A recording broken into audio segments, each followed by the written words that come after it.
Assalamualaikum warahmatullahi wabarakatuh. Adanya saya di sini karena ingin mempresentasikan tentang jaringan 5G.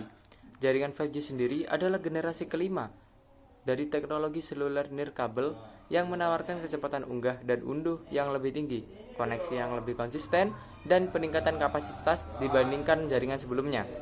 Di Indonesia sendiri, uji coba jaringan 5G pertama kali dilakukan pada tahun 2017 oleh Telkomsel di Jakarta. Lalu pada tahun 2020, Kominfo mengeluarkan izin operasional jaringan 5G kepada Telkomsel, Indosat, Ooredoo, XL Axiata, dan Smartfren. Namun baru diluncurkan pertama kali oleh Telkomsel pada 27 Mei 2021. Terdapat beberapa keunggulan dari jaringan 5G dibandingkan jaringan 4G dan generasi sebelumnya.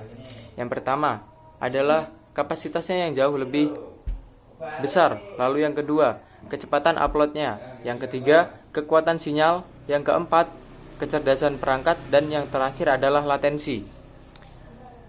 Terdapat pula beberapa penerapan jaringan 5G di kehidupan sehari-hari. Yang pertama, dengan membuat mobil tanpa awak.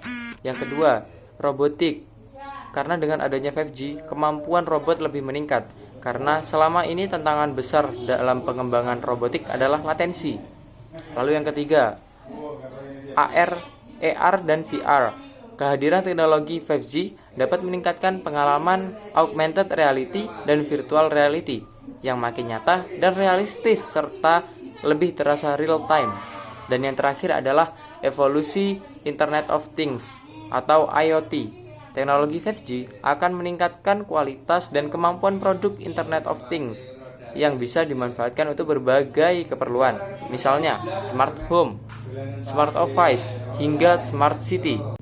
Lalu ada juga beberapa tantangan atau hambatan dalam penerapan jaringan 5G di Indonesia sendiri. Yang pertama adalah belum ada kebutuhan pasar. Rakyat Indonesia masih belum bisa menggunakan jaringan 5G atau sebagian besar masih belum mau menggunakan jaringan 5G karena menurut masyarakat Indonesia mungkin jaringan 4G masih mencukupi untuk kebutuhan sehari-hari. Lalu yang kedua adalah infrastruktur yang belum memadai.